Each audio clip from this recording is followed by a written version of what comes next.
Está começando Resenha BT, com o jornalista Eliseu Caetano e convidados, aqui no Brazilian Times.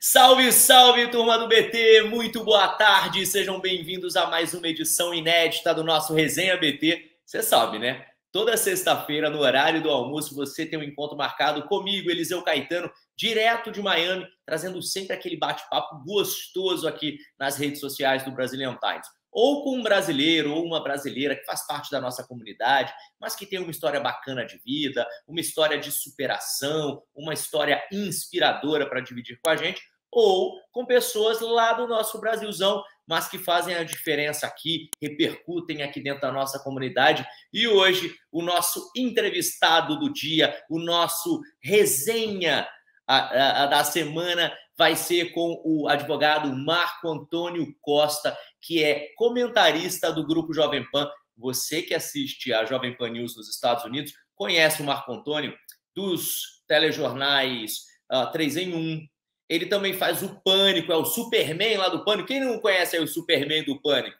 Ele também faz o Opinião, ele faz acho que todos os telejornais lá da Pan, e ele vai vir um pouco aqui dividir a história dele, contar um pouquinho da trajetória dele até o Grupo Jovem Pan, né? Então, vem ficar com a gente na hora do almoço, vem resenhar nessa tarde de sexta-feira, você que parou aí do trabalho, tá no celular dentro da van, você que parou aí, tá comendo a sua marmitinha na hora do almoço, vamos bater um papo com esse cara que é fera demais, chamar ele para cá. Meu querido Antônio, bem-vindo ao RMT. Olá, Eliseu Caetano, um prazer estar com você aqui no programa, fico muito feliz pelo convite e, poxa, sempre converso com você pelo trabalho, né? Era ou pelo uma entrada no 3 em 1, que já aconteceu, alguns jornais que eu participava como comentarista, e agora estou tendo o prazer de falar com você numa situação mais informal aí. Poxa, para mim é uma honra. Obrigado pelo convite.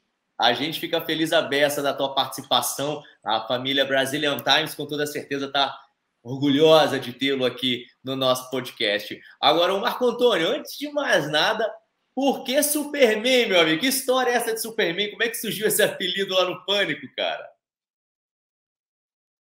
Desculpa, aqui. Às vezes entra uma ligação, desculpa.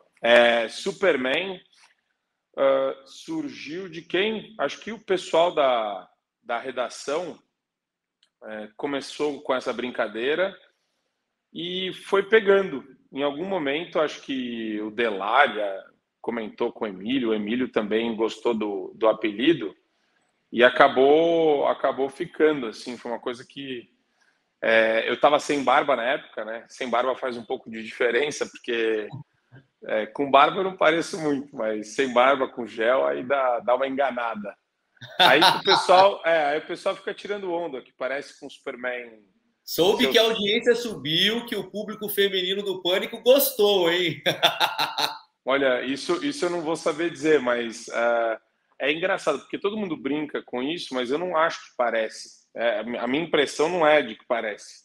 Mas eu me divirto, acabou ficando. E até em algumas redes sociais o pessoal usa. Eu me divirto, eu acho super engraçado. Porque acaba virando uma espécie de vinheta, né? O pessoal explora isso como uma espécie de vinheta.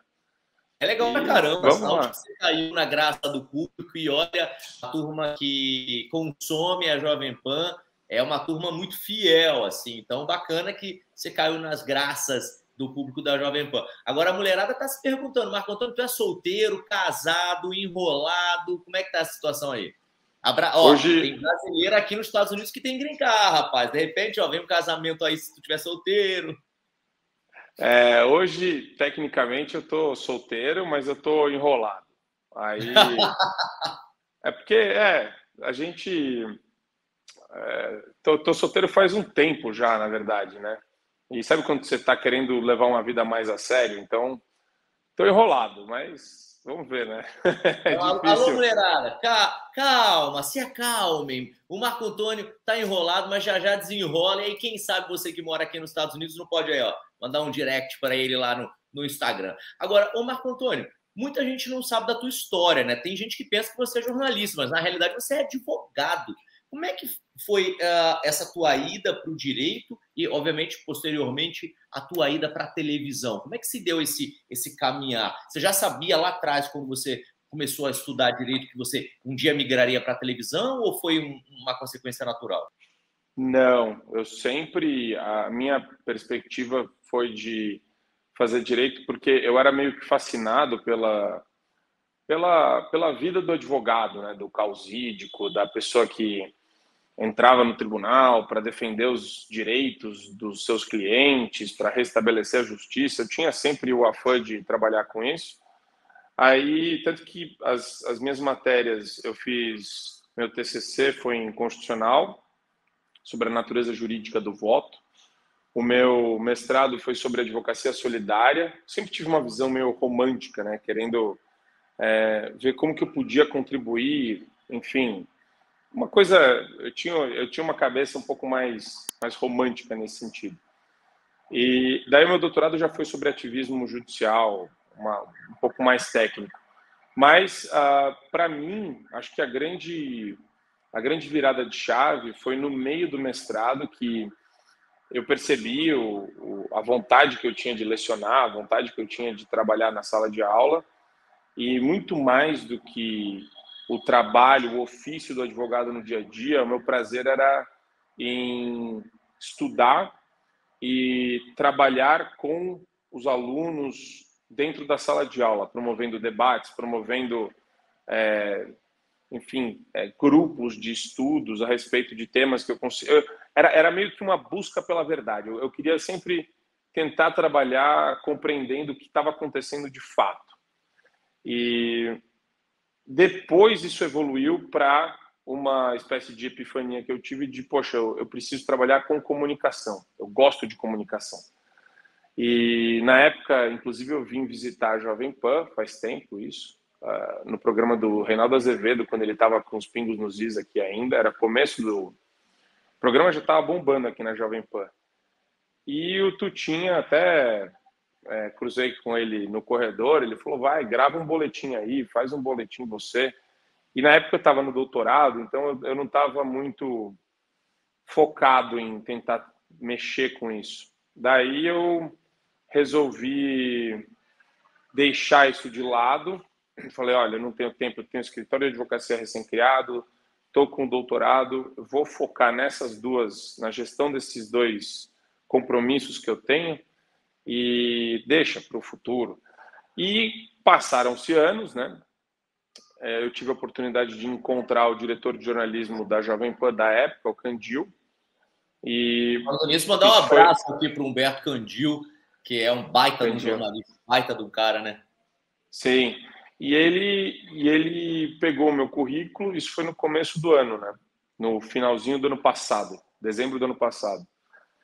E me colocou em contato com a produtora de um programa da noite chamado Top of the Hour, que não está mais na grade, era a Mônica, e eu fui participando. Aí a Mônica, ela foi me chamando eventualmente, eu falei para ela, eu tenho disponibilidade para trabalhar em mais programas, e tenho interesse, estou gostando, o pessoal estava gostando também. Daí eu também entrei para a grade da tarde para participar como comentarista, e uma coisa foi acontecendo atrás da outra. No meio disso tudo, houve a saída da Bruna Torlai, eu entrei no 3 em 1, depois, em seguida, o Adriles saiu do Opinião, e o Opinião ficou um tempo fora do ar, e quando voltou, eu voltei para o Opinião com o Piperno. E depois disso, teve o André Marinho já estava fora do Pânico, e a Kalina, acho que tinha saído de férias, e eu acabei substituindo ela no Pânico, e acabei ficando também.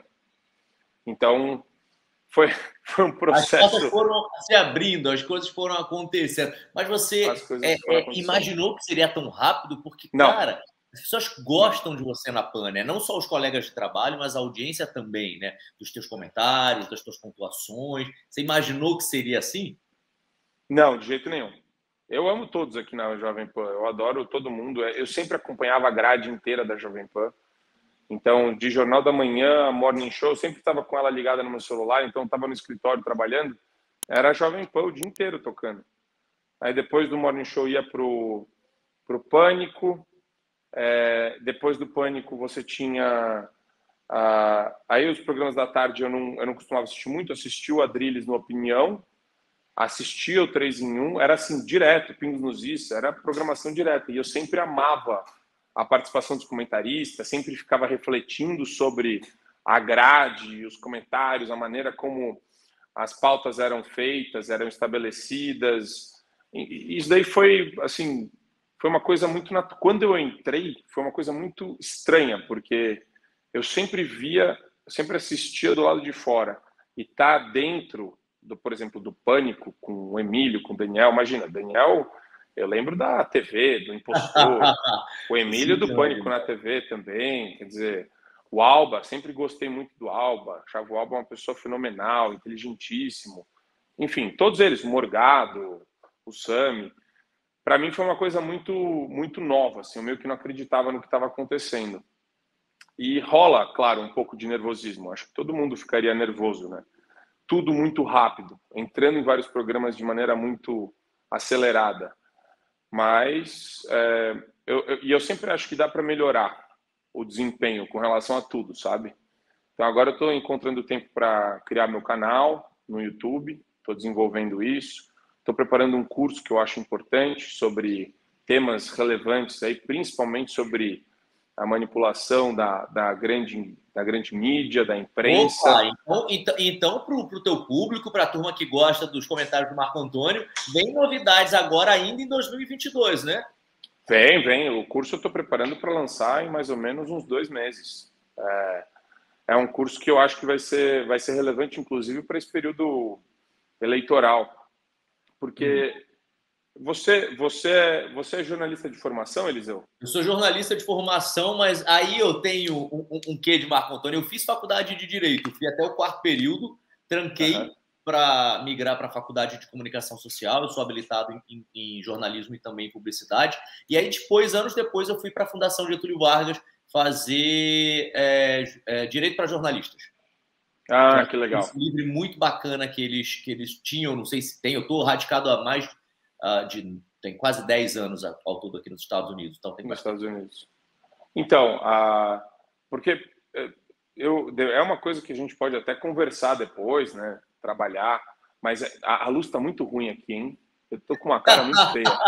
Tá de boa, tá dando pra gente te ver, pô. Isso que é importante a gente pegar aí o teu pensamento. Então, em 2022... Eu esqueci de trazer o ring light, por isso que tá zoado, mas tudo bem. E o cara trabalha na televisão, gente, esqueceu do ring light. Você vê como é que a gente esquece também, viu? Eu ficaria menos pior com o ring light, mas vamos lá. Então, esse ano vem aí o curso e também o canal no YouTube. Eu acho que o canal vai bombar, cara. Porque você tem o canal gosta, né? O canal eu quero criar um espaço meu, quer dizer, mais autoral. Aqui nos programas, cada programa tem uma personalidade muito diferente, né? Então a construção do 3 em 1, porque muita gente às vezes olha de fora e fala, é só opinião. Não, você tem o Opinião, que é um debate de 30 minutos com o Piperno. O 3 em 1 já é outra conjuntura, que eu tenho Serrão, Constantino, eu e Piperno. Então muda a maneira como os assuntos são endereçados, como a gente foca em determinadas questões, como a gente usa o Piperno como uma espécie de antagonista dos pontos que a gente pretende aprofundar ou explorar melhor. E o Pânico não tem absolutamente nada a ver com nada de tudo que tem no jornalismo. Porque... É maravilhoso, é o mais solto. Eu entro lá e eu fico assim, tipo, no parque de diversão. Ele tem um clima que envolve um pouco de leveza, jocosidade, tudo sob a condução, a maestria do Emílio. Nossa, e é uma coisa que é difícil você ser autoral, que eu diga. Porque qual que é a minha questão, Eliseu, que eu acho fascinante? Tem os âncoras dos Estados Unidos que eu acho que são fenomenais. O principal deles hoje é o Tucker Carlson, que tem o Tucker Carlson Tonight, na Fox News. Eu acho ele magnífico. E a parte que eu mais gosto dele, obviamente, é quando ele faz o vídeo, digamos, né, o editorial dele, né? é quando ele vai trabalhar o tema principal de acordo com... Ele faz literalmente um grande monólogo e é de uma maestria, é de uma genialidade, assim, incomum. Você acha que a TV norte-americana dá mais liberdade para os âncoras e para os comentaristas do que as TVs brasileiras? Porque, de longe, daqui, eu percebo que os brasileiros dos últimos tempos para cá, de alguns anos para cá, eles se tornaram mais abertos ao debate, principalmente ao noticiário político, porque há um tempo atrás o brasileiro ele vivia longe da política, era algo distante, ele sofria as mazelas das decisões deles, mas eles não se interessavam muito por aquilo que estava acontecendo em Brasília ou até na política local. De um tempo para cá, esse interesse cresceu. Depois vieram essa questão dos comentaristas, né? Hoje, quase todos os canais de All News no Brasil têm uma enxurrada de comentaristas, né? Band News, Record News, CNN, Globo News. Você acha que o brasileiro está mais ambientado, de fato, nesse momento? E você também acredita que tem diferença ainda entre o jornalismo, a opinião que é feita e praticada aqui nos Estados Unidos para aí do Brasil? Essa é uma ótima pergunta, Eliseu, porque a gente padece de um fenômeno muito parecido, muito próximo com o que existe nos Estados Unidos, que é a diferença de uma Jovem Pan para as demais. Então, a gente está falando de uma num universo de 9. Tem mais 9 que tem algum tipo de viés. Não estou nem falando da mídia impressa, mas de TV, de opinião, é mais ou menos uma proporção que se daria nesse sentido. Por quê?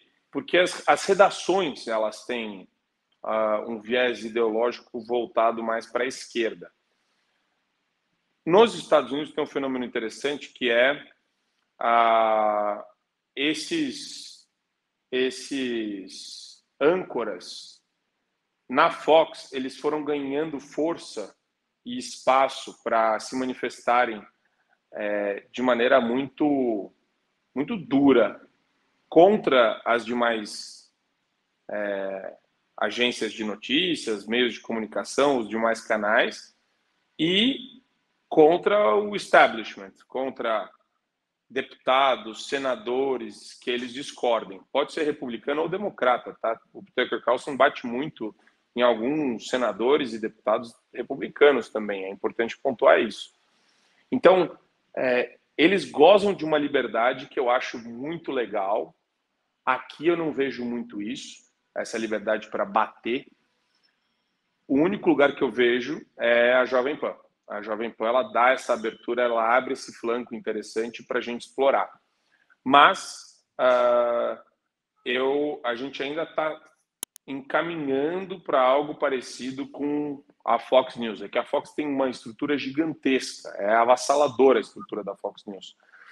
E a Jovem Pan está toda ali no comando do Tutinha, né? Eu conto isso para as pessoas, elas morrem de rir. Eu digo, gente, o Tutinha ainda tem total controle, ele conhece cada um dos funcionários, ele escolhe. Você parou no corredor. Quando eu entrei na PAN, eu vim da CNN, né? Ele quis fazer um FaceTime comigo, me conhecer, conversar. É tão legal isso também, né? Sim, a gestão toda, tudo que a Jovem Pan virou foi graças à gestão e ao espírito do Tutinha, que enxergou, teve a visão de enxergar para onde estava indo, onde que existia essa demanda reprimida. E eu ainda acho que ela é forte, é uma demanda grande de pessoas que buscam... É mais do que a maneira como a notícia é trabalhada, sabe? O pessoal gosta da contraposição de ideias. Então, a genialidade do Tutinha é essa. Ele viu uma demanda reprimida do nosso mercado aí de comunicação e ele explorou isso de maneira muito inteligente, porque a contraposição de ideias ela é necessária. É enxergar um pouco além da notícia, é enxergar uma coisa que o brasileiro ele começou a desconfiar mais das notícias, e a Jovem Pan ela tem um papel interessante, que é, poxa, será que a maneira como esse assunto está sendo abordado, será que a prioridade que dão para ele, a ênfase que é dada para ele é correta? E o nosso papel como comentarista é avaliar isso, né? O timing da notícia, avaliar a notícia muito além daquilo que ela se apresenta em qualquer tipo de meio de comunicação e da maneira como as pessoas estavam acostumadas a consumir. Então, eu acho que ele enxergou isso e falou, poxa, o comentarista ele tem sim um papel valioso para ir além, para entregar uma coisa diferente daquilo que existem nos outros canais. E que bom que para tá melhorar na graça, né, do público, porque a Jovem Pan hoje, na minha opinião, é a única televisão hoje no Brasil com pluralidade nas opiniões. Muita gente me questiona, a Jovem Pan ela só tem um viés, ela só olha para um lado. Eu digo, não, gente, se você reparar, a gente tem comentaristas com todos os posicionamentos. Você compartilha dessa minha opinião ou você acha que não? Sim, se você pegar numericamente até, a gente brinca que se juntar o pessoal da redação mais os comentaristas de esquerda, você vai ter muito mais funcionários com pensamento à esquerda na Jovem Pan do que à direita. Só que os comentaristas de direita ocupam um espaço maior porque numericamente eles estão jogados nos programas para terem um espaço um pouco maior que os comentaristas da esquerda. Então, você tem Jornal da Manhã, Cristina Grêmio ou Ricardo Salles, via de regra, contra Amanda Klein, né? Eu não diria contra também, porque ia jogar muito com o binômio, mas seria essa pegada. Então, são eles dois mais à direita, Amanda Klein à esquerda. Aí você vai para o Morning Show. O Morning Show tem o Adrilles e a Zoe mais à direita, Guga Noblar mais à esquerda. Paulo tem uma pegada mais centro-direita, segundo ele diz, perfeito. Paulinha Carvalho já é um pouco mais centro-esquerda. Então tem lá um equilíbrio até. Mas você tem dois comentaristas à direita que ocupam um espaço importante no programa. Uhum. Aí o Pânico é uma coisa um pouco diferente, né? Eu não diria que você tem esquerdistas na bancada do Pânico. Acho que o Pânico tem o Sami, que é um cara que tem uma visão ortodoxa do mercado, o Emílio, que ele não gosta das definições como elas são colocadas, e ele está certo nisso. Isso é muito legal. Eu compartilho muito das opiniões de Emílio Zurita, viu? Aí cada um tem uma visão um pouco diferente. No Pânico ninguém gosta muito de se definir, porque ninguém gosta de ser enquadrado também como comentarista lá. Você já fez outra televisão ou a Jovem Pan é a sua primeira? É a primeira. E você continua com o teu escritório, o escritório de advocacia que você toca, continua rodando ou nesse momento você parou para focar na televisão? Não, o escritório continua rodando, mas eu não estou no dia a dia, né, do escritório. Ainda faço a gestão de alguns contratos lá dentro, faço a gestão, mas de longe. Não estou assinando petições, não estou trabalhando nos contratos que nem eu estava antes, né?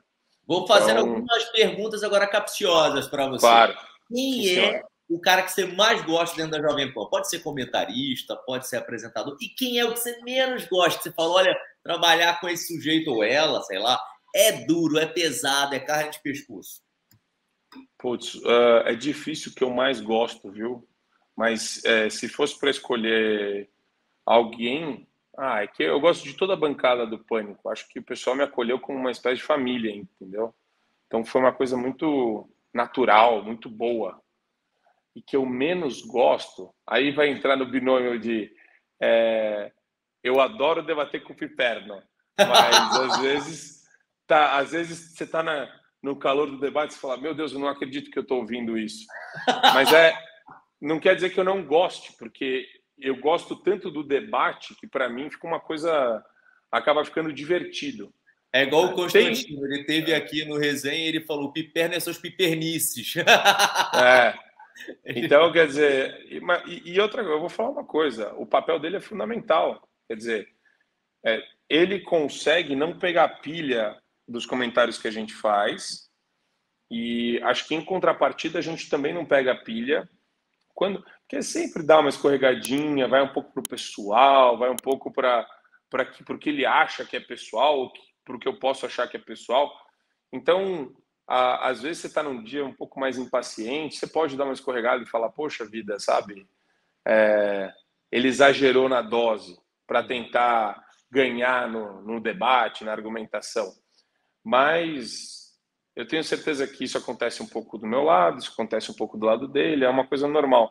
a gente sabe que apagou, nós já câmera. Nós já entendemos essa história do Fábio Piperno. Desligou a câmera, só alegria. Todo mundo é colega de trabalho, não tem jeito. Agora, como é que é o teu contato com os brasileiros que moram fora do Brasil? Porque a PAN ela tem uma abrangência muito grande no exterior. Como morador dos Estados Unidos, eu percebo por onde eu passo essa grandiosidade, né? Outro dia, por exemplo, eu fui almoçar num shopping que tem aqui perto da minha casa, o Brickell City Center, tem um restaurante chamado Casa Tua, foi domingo. Fui almoçar. Um rapaz me parou na porta e falou: você não é o Eliseu do Pânico? Aí eu comecei a rir. Ele: pô, adoro você lá no Morning Show, no Pânico, que bacana. Você mora aqui, né, e tal. Tem muito isso aqui para mim. Eu percebo enquanto repórter do Grupo Jovem Pan. Você, como comentarista, recebe muita mensagem de gente que mora fora, opinião, até haters também? Então, haters eu não recebo tanto ainda. Mas já recebi alguns, sim. Mas eu acho engraçado o cara se dá o trabalho de mandar uma mensagem para mim, uma mensagem odiosa. Eu acho uma espécie de declaração de amor ao contrário. Eu nem leio, sabia? Eu deleto tudo. Eu aprendi com o Constantino, porque não faz o menor sentido. O cara perdeu o tempo ali, gastou a energia dele e tal. Eu acho legal. Eu gosto de receber e tentar responder as mensagens. De um tempo para cá ficou muito difícil responder todas as mensagens, mas eu estou tentando. O pessoal até brinca achando que é um estagiário meu, não, sou eu mesmo. Às vezes eu fico 1 hora, né, que eu quero tentar dar conta, e tem muita gente que mora fora, é impressionante. Tem muita gente que adora o programa e que assiste não só o Pânico, mas outros programas da grade também lá dos Estados Unidos, da Europa, Portugal. Já recebi muita mensagem de gente em Portugal. Eu acho fenomenal, né? Eu acho que é uma audiência de brasileiros fora do Brasil gigantesca. É um pessoal que é muito fiel à Jovem Pan. E você já morou fora? Qual é a tua relação com a comunidade brasileira no exterior? Você já passou alguma temporada fora? Já teve algum tipo de contato? Não, só passeio mesmo. Eu nunca fiquei a trabalho, nem de morar mesmo, de estudar. Só passei, intercâmbio, gosto muito, acho uma delícia. Tinha muita vontade de fazer curso nos Estados Unidos. Meu sonho era fazer LLM em Harvard, mas aí passou. Depois do doutorado, eu morei em Boston, sabe passou. Disso? Morei 4 anos em Boston. Aliás, em Boston vive hoje a segunda maior comunidade brasileira dentro dos Estados Unidos. Foi a maior durante muitos anos. Tem uma cidade lá chamada Framingham, que fica tipo a umas 60 milhas do centro de Boston, e Framingham fica em Metro West Area, I think, e aí eles são quase todos brasileiros, inclusive o Brazilian Times, o jornal que hoje abre esse espaço aqui para a gente, a sede dele é em Boston, numa antiga cidade brasileira, chamada Somerville, que agora, por conta da expansão imobiliária de Boston, virou uma cidade completamente gringa. Os brasileiros foram empurrados lá para Woburn, Everett. Mas morei muitos anos lá. Amo Boston. Acho que você ia adorar morar lá. É uma cidade muito bonita. Tem uma comunidade... Definitivamente. Eu ia adorar. É uma coisa que... eu sempre fui fascinado pela cultura americana, em todos os sentidos. Claro que tem gente que acha, às vezes, muito individualista, mas eu acho a percepção dos Founding Fathers, aí, dos pais fundadores dos Estados Unidos, o desenho institucional deles com relação ao governo, ao establishment americano, é fenomenal. Assim, isso me deixa fascinado. E tem, querendo ou não, você tem um apreço maior pela liberdade aí, né? Então, você tem um respeito à propriedade privada, você tem respeito à liberdade de expressão. Agora, né, a grande questão que é debate cotidiano aí poxa, até que ponto vão durar essas liberdades, né? Até que ponto elas vão permanecer? Porque, enfim, tem esse debate todo que até o Paulo Figueiredo, no curso dele, explora, né, o fim da América, mas que tem a ver com esse processo de degradação dessas liberdades pela própria cultura progressista. Mas eu amo. Vamos bater um papo sobre isso num próximo Resenha BT, que eu acho que é bem interessante o assunto, sim, viu? Anote isso aí e me lembra que a gente vai gravar falando sobre essa questão, que eu acho que é de grande valia, interesse até para a comunidade brasileira que vive aqui, independente de status, né? De estar irregular ou não, né? A gente chama grosseiramente de ilegal, né? Mas ilegal é quem só pula lá a fronteira e tal. Mas, enfim, é um debate dos mais interessantes. Agora, planos para 2023, né, que já estamos aí já no meio do ano, na Jovem Pan, pensa em, assim, como tantos colegas, ter o seu próprio programa, pensa em rodar por outros programas da grade, quais são os teus planos agora que você está aí bombando na Jovem Pan? Olha, sinceramente, Eliseu, acho que meu único interesse hoje é fazer o meu trabalho bem feito dentro daquilo que esperam aqui na Jovem Pan. Acho que esse é o meu objetivo.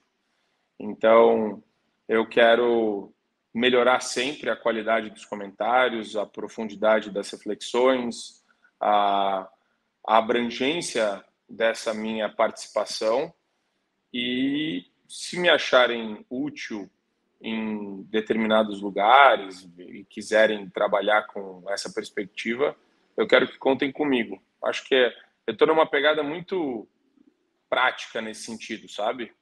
É claro, eu gosto dos lugares onde eu estou.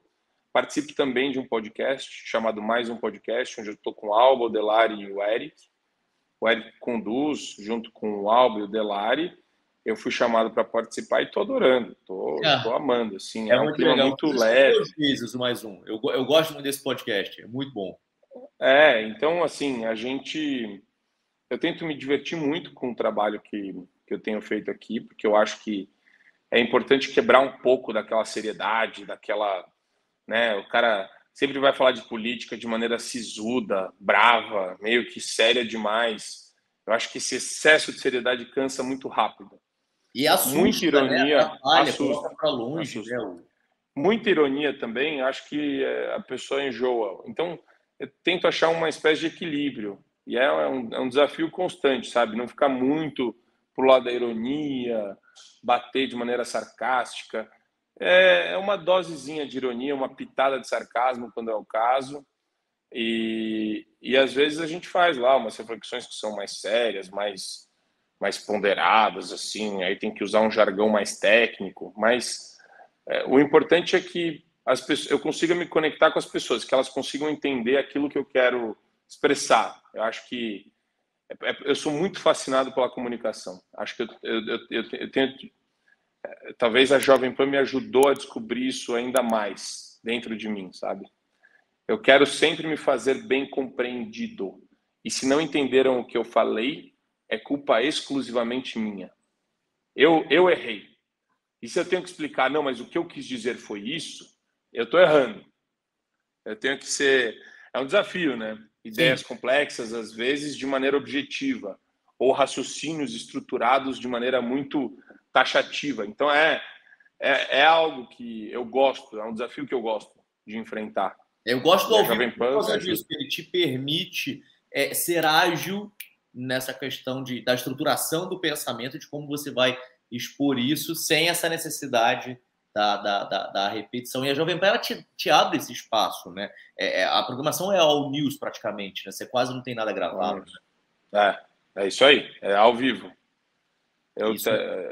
Pelos meus cálculos aí, é que o Pânico eu faço uma parte do primeiro painel, mas óbvio, você tem que estar antenado com tudo que está acontecendo, e nos outros programas absorve mais ainda mais porque são programas um pouco mais focados no comentário em si, né? Não tem um cast, não tem um elenco.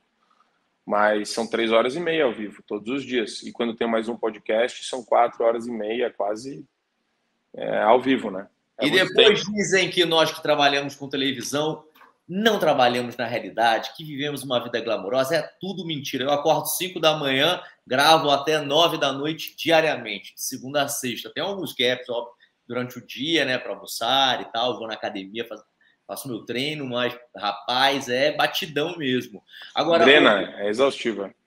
Não, é exaustivo, mas é muito prazeroso também. Eu amo o que eu faço, eu tenho uma consciência muito grande do meu papel enquanto jornalista, enquanto cidadão, porque eu acredito que através da minha profissão eu posso dar voz para muitas pessoas.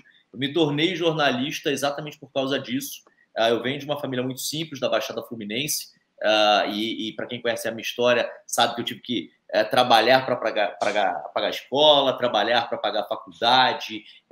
Eu me tornei repórter e apresentador da Globo com 24 anos de idade, 26 na realidade. Aos 30 já era apresentador da Globo nos Estados Unidos e foi vindo de baixo, sem papai e nem mamãe, só com um foco e muita vontade de fazer acontecer. Então, acho bacana esse espaço que é a Pandá, dessa liberdade, dessa diversidade, e de reunir gente como eu e você. E, cara, de verdade, quero te agradecer muito por ter aí tirado parte do seu tempo. Eu sei que você acabou de sair de um programa, já entra em outro. Parou aqui para atender o Brazilian Times, para falar com a turma do Resenha BT. Obrigado mesmo, de coração. Volte sempre que quiser. As portas, não só do Resenha, mas aí eu estendo aqui, em nome do seu Edirson Paiva, do Brazilian Times, também estão abertas aí para você. Fique super à vontade. E, cara, manda um recado, por favor. Vou sair aqui da tela. Eu quero que a turma te veja e que você fale com os brasileiros que moram aqui nos Estados Unidos, porque é uma rala pra caramba. Muitos ainda sonham em voltar para o Brasil, muitos estão aqui há anos, olha, sequer falam inglês, ainda consomem muito Brasil, e aí, por isso a Jovem Pan também tem um papel fundamental. Fale, por favor, aí com essa turma. Olha, eu queria pelo menos deixar muito claro aí para a comunidade brasileira que eu admiro o trabalho de qualquer pessoa que sai de uma zona de conforto para lutar, para tentar a vida em outro país. E assim, trabalho árduo faz parte, a gente está sempre tentando se renovar, sempre buscando desafios. Eu acho que a pior zona que a gente pode estar é na zona de conforto mesmo. Então eu já admiro vocês por isso e eu desejo muita sorte, muito sucesso aí na busca do sonho americano. É um sonho que muita gente quer e, sinceramente, não é todo mundo que chega lá, mas ninguém chega em todos os lugares, né? Acho que o caminho é muito importante também.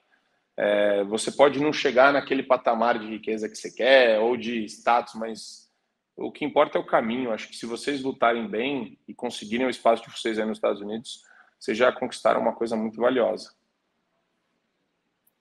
Então tá aí, esse foi o Marco Antônio Costa, advogado, comentarista do grupo Jovem Pan aqui no nosso Resenha BT. Marcos, mais uma vez, brigadaço. Reforço aqui, eu que agradeço. Se quiser, bom trabalho para você. Fica aí que eu já falo com você fora do ar. Enquanto isso, vou me despedindo rapidamente. Você que parou aí na hora do almoço, que acompanhou a nossa resenha. Sexta-feira que vem tem mais, viu? Ao meio-dia, aqui nas redes sociais do Brazilian Times Newspaper. Fiquem ligados, subscribe o canal, deixem os seus likes nos nossos vídeos todos, não apenas nos meus, né? Por favor, temos outros colegas aqui, trabalhando pra caramba para levantar as redes sociais do nosso Brazilian Times. E também comentem nos vídeos, mandem aí sugestões de entrevistados e tal. A gente vai gostar pra caramba, viu? Beijo grande para todo mundo. Bom fim de semana. Boa semana. Sexta-feira que vem, estamos aqui, de volta, se Deus quiser. Tchau, tchau.